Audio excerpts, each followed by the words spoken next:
Okay, so you guys already started these notes last week. If you did not add this to your table of contents, take a second to go back and make sure it's in Unit 4 in your table of contents. So hypothetically, you should already have all of these notes copied, okay? If not, there is a picture of these notes in Canvas. The video is in Canvas, so if you need to go back and watch that, please do that on your own time. Otherwise, we are going to pick up with this and leave a page blank if you don't have it. So because these notes are a full page. Okay, but here we are adding on to those notes. Whoops, sorry.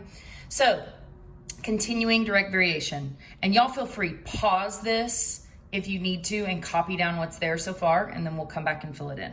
So one thing that's annoying is they use like a whole bunch of different phrases to describe this, okay? You might see direct variation. You might see varies directly, right? You see the connection there between direct and variation.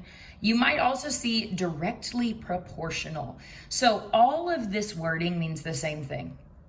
It's all the fact that it is really, in 6th and 7th grade, you learned it as being proportional, okay? So here's your criteria. 1, it has to be linear. Well, what does that mean? On a graph, we are talking about a straight line, must be straight, okay? That's how you know if something's linear. Pretty common sense on a graph. In a table, it means that you will have a consistent rise over run ratio. So remember, you're gonna get, not ration, you're gonna get your rise from the change in the Y values, your run from the change in X values, and that ratio needs to be nice and consistent all the way across the entire table. That will mean that when you graph it, it makes a straight line. If it is a real world situation, then you can tell because it will have a constant rate of change. So all of our linear scenarios that we were seeing lately, they had that consistent. It was raining 2 inches every 3 hours. The bunny was losing 2 pounds every week. They were charging $30 for every lawn. So the change that's happening is happening at the same constant rate all the way through the entire situation, okay? So that's one criteria, it has to be linear. Second criteria is it has to include 0, 0. So on a graph, we know that it goes through the origin. Remember, the origin is that beautiful little center spot that you always start counting like ordered pairs from. So that's called the origin, it's 0, 0. On a table, it means that the pattern continues to 0, 0 being matched up. Okay, so sometimes you're lucky. The table will straight have a value of 0 and 0, so you can tell like, oh wait, zeros aren't paired together, or they are. Sometimes this may be a situation where you've got to back up the pattern, right? Where we count backwards and follow the pattern back to 0 to see kind of where we are. So you've got to make sure that that table would end up having the zeros paired up together. In a real world situation, that means whatever my scenario is going to start at 0, okay? If I'm collecting money, I start with nothing. If something is growing, it starts with no height whatsoever. As soon as you start saying, oh, the bunny starts at 46 pounds, that is not direct variation because it doesn't start at 0, okay? The equations of these, because they are linear, I'm still going to use y equals mx plus b. However, because the y-intercept is 0, because I'm crossing at 0, right? Then I'm just going to go ahead and say, oh, so it's y equals mx. Really, that's my whole equation. Because math is weird sometimes and likes to give extra new names when somebody discovers something, you might see this get changed to y equals kx. Okay, without the y-intercept on it. It's just the special name they give it. That k right there, again, is called the constant of proportionality, or sometimes you'll hear it called the constant of, I'm not gonna write that all out because it's long, the constant of proportionality, or the constant of variation, here's what I need you to know. That is a fancy new name for slope. It's just a different way that they're asking, what's the slope? What's the rate of change, okay? So don't get too hung up on like, oh, the constant of proportionality. It's just a synonym for slope. But in these scenarios, they do use it. The beautiful part about these relationships, and the reason they get a whole set of notes all to themselves, is because you can use proportions to find missing values. When y'all were in 6th and 7th grade, you should have spent quite a bit of time setting up and solving proportions, okay? They are a really useful mathematical tool. So these types of problems, when we have a scenario that is a straight line with a consistent rate of change and it starts at 0 with nothing extra at the beginning, you're allowed to use these proportions. So here is a scenario to start with. And by the way, if you need to pause right here so that y'all can kind of catch up, here, I'll zoom out just a little. If you need to pause so you can catch up and make sure you have all that copied, pause, copy it, then we'll move on. Okay, example problem. The distance a toy robot travels varies directly, there's that phrasing, with the time. The robot moves 264 centimeters in 11 seconds. How long will it take to travel 408? That's supposed to say centimeters, not meters. Sorry, I'm not trying to make the problem that much harder, okay? All right, the fact that it says it varies directly means I'm gonna totally use this proportion information, okay? I'm gonna figure out, it doesn't help if you can't see what I'm pointing to, the proportion situation. It helps you figure out a missing value. So if you remember from earlier grades, you set up your two blank ratios. I know that he can do 264 centimeters in 11 seconds, okay?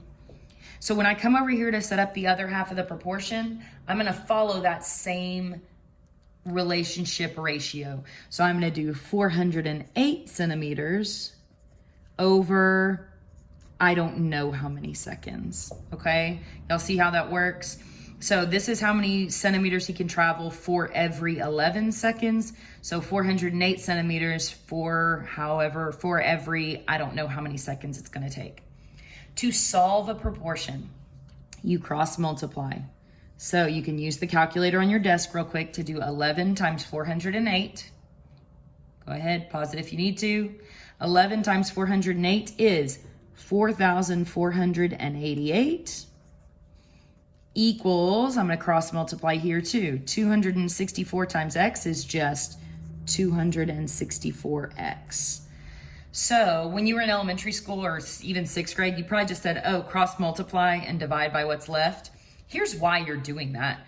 You're cross multiplying and setting them equal to each other.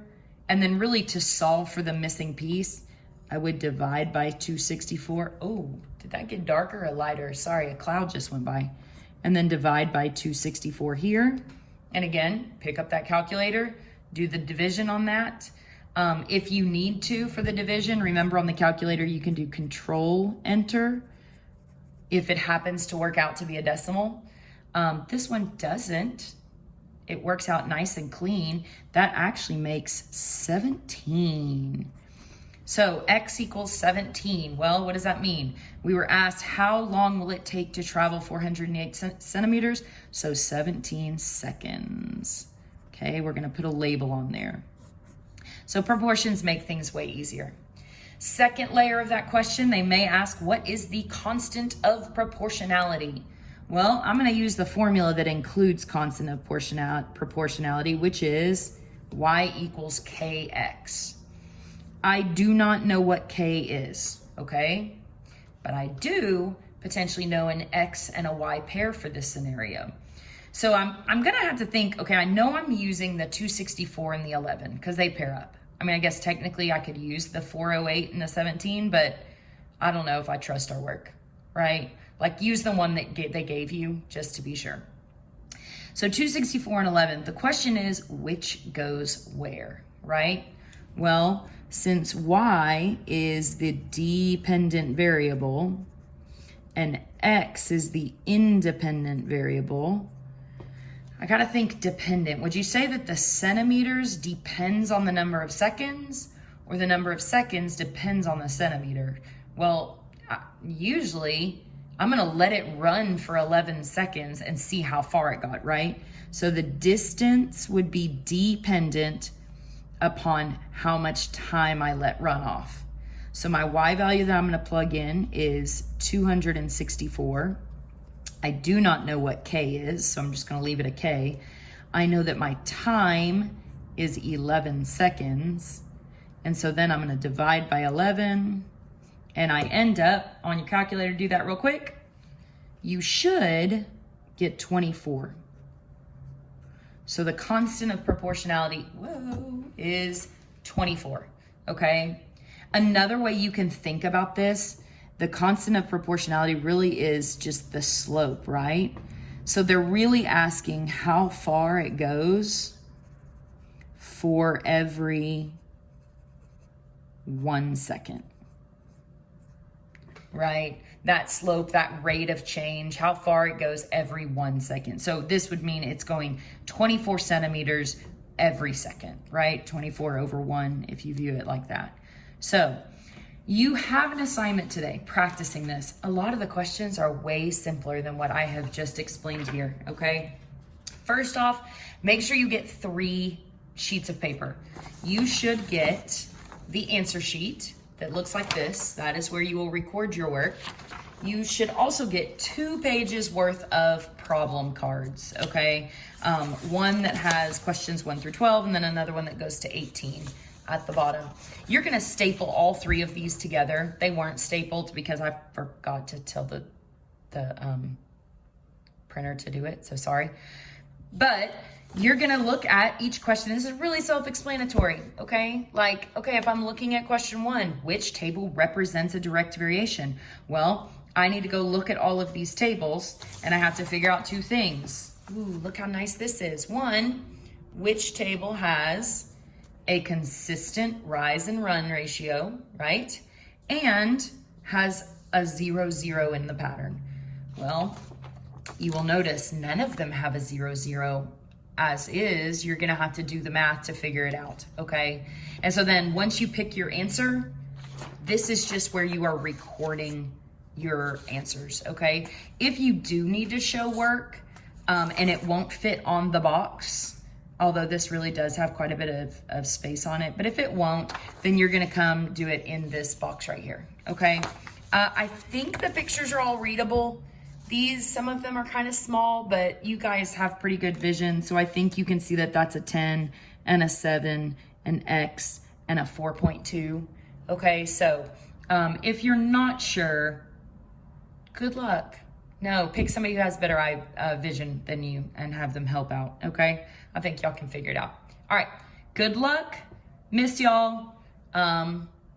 You are gonna turn this in. If you finish in class, you're gonna turn it in. If not, guess what? You're gonna finish it tonight and you're gonna turn it in tomorrow, and I will be collecting work periodically so that y'all are actually getting grades while I'm out. So there you go. Good luck.